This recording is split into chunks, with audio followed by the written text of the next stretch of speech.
laata xóotal gi ca kanam ci revue de presse bi ak Mamadou Mouhamed Ndiaye njëkkee ko ak l'Observateur premier quotidien fii ci Sénégal l'Observateur tey xëy xëte ak li nga xam ne ni moom la tuddee affaire des faux médicaments ab enquête bu exclusive sur les scandales de la grâce de Wuri Diallo. waaw Wuri Diallo moom mooy doomu Guinée bi bokkoon rek ci ñi nga xamante ni kon ñoom ñoo fi indi woon garab yu bon yooyu nga xamante ne lim ba ëpp na milliards ak ay millions. ban ko tëjee kaso nag en première instance ñu condamné ko mu waroon a tëdd juróomi at ci kaso ci diggante bi laata sax ñuy ubbi procès en appel bi ci la am grâce maanaam njégal boo xamante daal ci avril bi passé ci la ko président de la république boole woon ci ñim jégal loolu nag it woon fi tooxi doona gu rëy ci wàllu justice bi moom moo tax kon barki Dembo Ndiaye sax bi àttekat bi càmbalee mbir mi ne fu ñu ko mën a fekk ci àdduna bi daal li naan mandat d'arrêt international ñu daal di koy neen yëpp delluwaat ko ca kaso ba càggante nag la journal bii di l'Observateur jàpp ni daal moom moo tax rek kii di Wuri Diallo président de la république daal di koy gracier te tamit défaillance bi ay njuumte yoo xamante ni def nañ ko Diallo it ñu bëri daal annoncé woon nañ tamit libération ci nga xamante ni kon moom mooy benn garde pénitentiaire ak tamit jafe-jafe yi nga xamante ni kon gis nañ ko fii ci Sénégal ak tamit ni mu fi doon dundee moom mii di Wuri Diallo kon yéen kay bi en exclusivité daal ciy dellusiwaat ci nam gën a yaatoo Aliou Cissé également ci chantier yi nga xamante ni moom moo koy xaar Khalifa Sall tamit doomu Pape Babacar Mbaye ndem si yàlla sa bind na benn lettre di sàkku ci président Macky Sall mu daal di koy gracier moom mi ngi tudd Léopold Mbaye kon moom rek nee na ñu daal di jégal kii di Khalifa Sall mu nekk ca kaso ba ak yeneen i xët yoo xamante ni kon yéenekaay bi daal dina ciy ñëwaat. ñu découvrir une beneen yéenekaay le quotidien moom mi xëy ak président wu Gambie ak ki fa nekkoon président Yaya Jammeh Adama Barrow loolee mu ngi jëm ci lii mu titré ci français ni trafic de ressources forestières Jammeh et Barrow taillés du même bois. waaw mu mel ni kon moom mii di Adama Barrow daal la fa Yaya Jammeh daan def di yàq li nga xamante ni kon moom mooy garab yi rawatina rek jëm ca forêt ba Casamance ak frontière ba diggante Gambie ak Sénégal moom mu ngi koy wéyal ndax buñ sukkandikoo ci yenn kaay bii di le quotidien fukki weer a ngi nii fële ca Gambie kon moom mu daal di may rek nit ñi ñu daal di gor garab yi di trafiquant yi loo xamante ni kon di ko transporter lu bon la Abdou Karim Sall mi dénk wàllu environnement fii ci Sénégal ne du tax ñoom ñu daal di rek bàyyi seen loxo ci stratégie bi nga xamante ni moom lañ fi nas ngir xeex ni ni gore garab yi ndonoog Ousmane Tanor Dieng ci parti socialiste ak tamit ki nga xamante ni mooy soxna Aminata Mbengue Ndiaye mi ko fa wuutee ndi buñ sukkandikoo kon ci Mamadou Wane nee na rek article 30 ci statut yi daal moom la sukkandiku ngir daal di rek samp soxna si mu daal di wuutee ndi ki nga xamante ni kon moom mooy ki fi jógee di Ousmane Tanor Dieng jiite woon parti socialiste. guerre de succession sax la ko yéenekaay bi di Vox Populi tuddee ginnaaw génnuk àddina ki jiite woon parti boobu leen di parti socialiste Ousmane Tanor Dieng. waaw nga gis ko noonu ak ñaari responsable yoo xamante ni kon muy Mamadou Wane min ngi sànq ci le quotidien moom moo nekkaat également ci Vox Populi nee na polémique bi daal maanaam xiiroo beeg ngaay bi wala welante bi jaru ko ndax rek li nga xamante ni kon moom mooy Ousmane Tanor Dieng tamit daal ba mu fi jógee léegi yàggut te tamit mbiram pouvoir ñoom moom moo leen tax a jóg parti bi dellusiwaat ci ñu daal di koy defaraat wante tamit Abdoulaye Diaw Gallo moom mi nga xamante ni moom responsable parti socialiste la bokk ci bureau politique bi nee na kii di Serigne Mbaye Thiam mi jóg ne moom moo samp Aminata Mbengue Ndiaye daal lim def tegu ko fenn gis nañ également hommage yi nga xamante ni ñi ngi koy rendre kii di Ahmed Amar ak tamit président Macky Sall lim ci wax recteur bu université Cheikh Anta Diop ndax rek taxawaay bu am solo bi nga xamante ni kon moom kilifa gi doon na fa taxaw jafe-jafe parti socialiste ak professeur Moussa Diaw ca UGB nee na daal dina jafe trop ci Aminata Mbengue Ndiaye ak ki nga xamante ni mooy Serigne Mbaye Thiam ñu daal di rek defaraat parti bi ak tamit jafe-jafe yi nga xamante ni moom lay dund. parti boobu la sax le tribune xëy xëtee tey ak nataaluk kii di Khalifa Sall ñuy lire ci tribune ci français ni succession de Ousmane Tanor Dieng Khalifa Sall tenté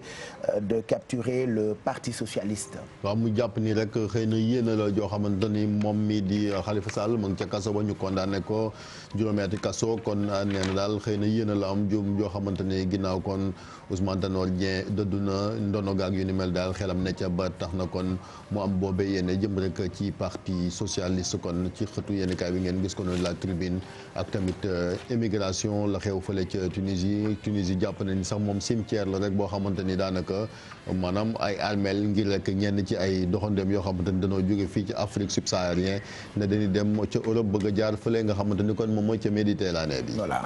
enquête xëy xëtee ak coowal Guy Marius Sagna ñu ngi ci xëtu yéenekaay bi incarcération en cascade de l'activiste de FRAPP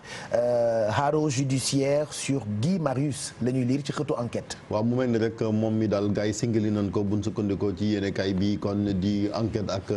dossier bi mu def rek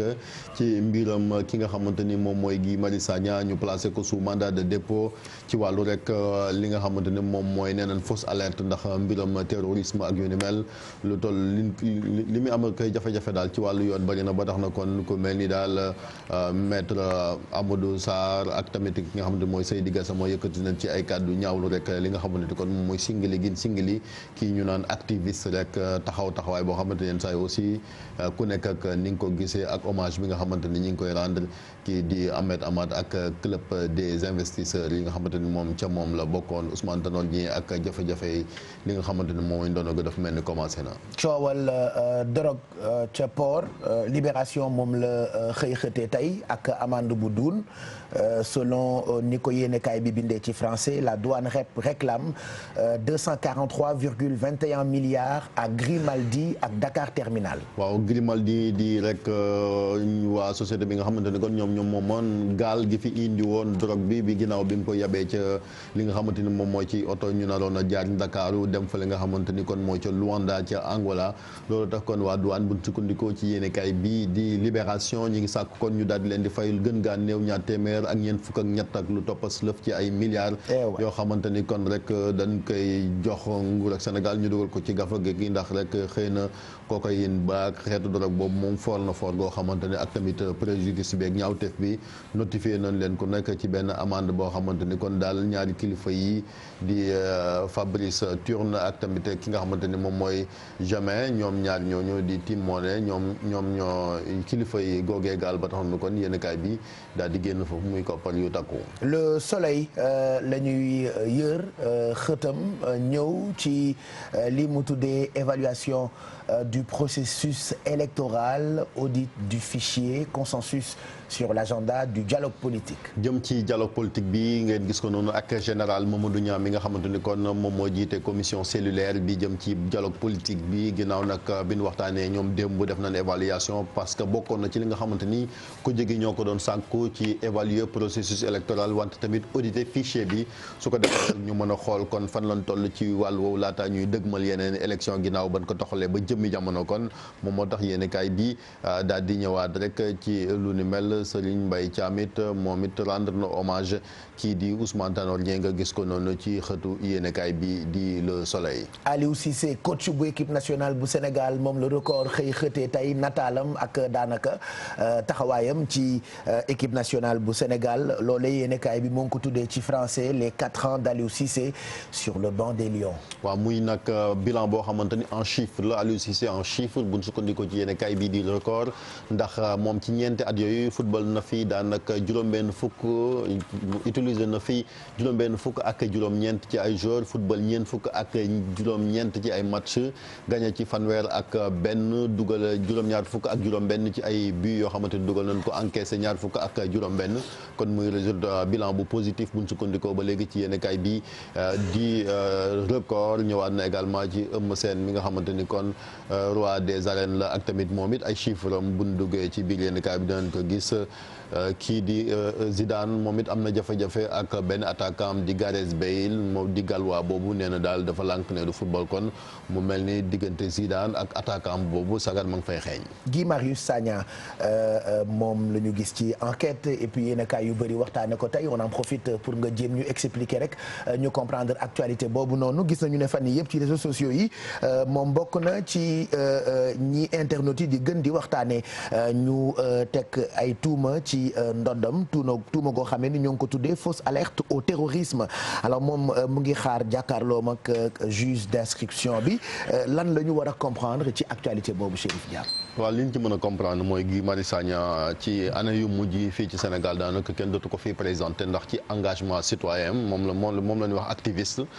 boo bokkee ci bokk société civile bokkoo ci benn parti politique muy pouvoir wala opposition mais moom société civile la bokk donc moom moo tax yenn saa yi muy am ay position yoo xamante ni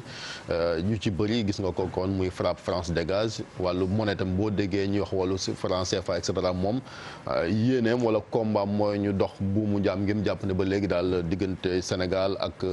sunu ancienne colonie nga xamante ni kon colonisateur di France ba léegi dafa dogut ci lu bëri ci wàllu économie moo tax nga gis ko noonu ci débat yi et cetera wala bu ay manifestation amee moom kese mu cay dem di ci sensibiliser ñu bëri àndoon na ci ak ñu mel ni sax ay Kémi Séba laata ñu koy expulsé génn ko fii ci Sénégal terewul moom muy wéyal xeex boobu bokkoon na sax ci plateforme bi nga xamante ni mooy aar li ñu bokk ci mbiram également pétrole bi mais fan yi li taxoon ñu jàpp ko nee nañ way France dafay bëgg a préparer attentat terroriste fii Sénégal ñoom nag ñu ne autorité judiciaire yi ne fausse alerte terrorisme la moom moo tax kon ñu daal di koy sax jébal benn juge d'instruction au lieu ñu atte ko ci li nga xamante ni kon moom mooy flagrant délit parce que yu mel nii moom moo tax nit ñi di ci xeex lu bari parce que jàpp nañ ni c'est vrai que nit ki ku nekk am nga sa xalaat nga wax ni nga ko waree mais je pense que justice bi pap ni mu demee waru fee nekk ngir di toroxal wala ngay teg ay daan yoo xamante ni xëy na say doom lan rawatina ñoo xamante ni kon dañuy wax seen xalaat rek te lu mu garaaw wala propos yi moom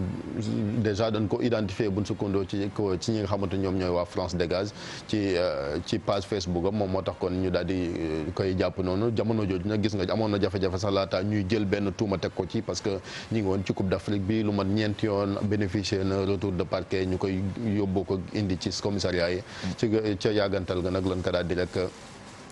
inculpé daal di koy placé sous mandat de dépôt en attendant juge d'instruction bi daal di càmbar li nga xamante ni moom lañ koy toppee muy loo xamante ni quand même ci démocratie dina xaw a doy waar trop parce que moom amoon na position te je pense que en démocratie on a besoin de ce genre de personnes yoo xamante ni dañ fi nekk am seen conviction am li ñu tuddee liberté d'expression voilà liberté d'expression loolu dafay taaral démocratie day voilà day taar te ñu mel ni Guy Marius Sagna mi sax dafa xaw a tumuraanke quand même ci réew mi te je pense que boo xoolee nag dafa mel ni régime bi moom dafa leen a xawoon un peu dérangé parce que moom engagement bi mu amoon moo tax fu manifestation amee sax gis nga ko moom ragul doon alkaati demoon na ba naan ko yow waaw toujours au front dañ ko doon tooñ sax naan ko yow moom xanaa ci commissariat yi nga dëkk wala et cetera mais je pense que c'est très important malheureusement nag xaw na wéet quand même ci combat bi ñi gis nga waa France dégage muy ay xale nii di ay jeunes yoo xamante ni je pense que li ñuy xeex lu am solo la parce que même buñ ca néewee wala nit ñi d'accordul ak ñoom ci méthode bi nga xamante ni moom lañ koy defee ça ne peut pas justifier quand même ñu bëgg leen a noppiloo ci ay teg ay daan yoo xamante ni ci ay justice la ñuy utiliser et cetera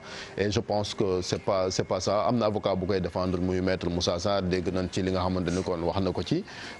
jaaxle ci mooy li ñëpp jaaxle mooy li nga xamante ni moom lañ koy tooma sénégalais sax xamuñ ko parce que ñu ci bëri sax xamuñ woon ni wax nañ ko buñ ko jàppatoon duñ xam ni mbiram terrorisme et cetera te ñoom boo waxee chaque fois waa France dégage dana naan ministre français de l'intérieur muy Castaner ñëw na fi comprendre ñu xamuñu sax nu affaire bi demee d'ailleurs loolu moo tax ñu dugal ko tey ci Café Info moo tax ñu ne la ñoom ñu bëri dana France seen ministre de l'intérieur ñëw na fii di artu naan wi Sénégal terroriste yi mën nañu ko attaquer et cetera on n'est pas à l'abri et cetera donc voilà donc waxoon na ko fi bu te rappel ci weeru koor bi ba Aly Ngouille Ndiaye bi ñu ko fi ñoo nekkul à l'abri voilà donc je pense que Guy Marius Sagna place am du ci prison bi wala nangam espace public bi déjà dañ ko soxla ci li nga xamante ni moom mooy ay idées yi muy défendre fii ci Sénégal ci muy société civile comme ni ñu ko waxee donc bu doon xëy na politique la muy pouvoir wala opposition mu soutien bi dina gën a yokk et cetera mais malheureusement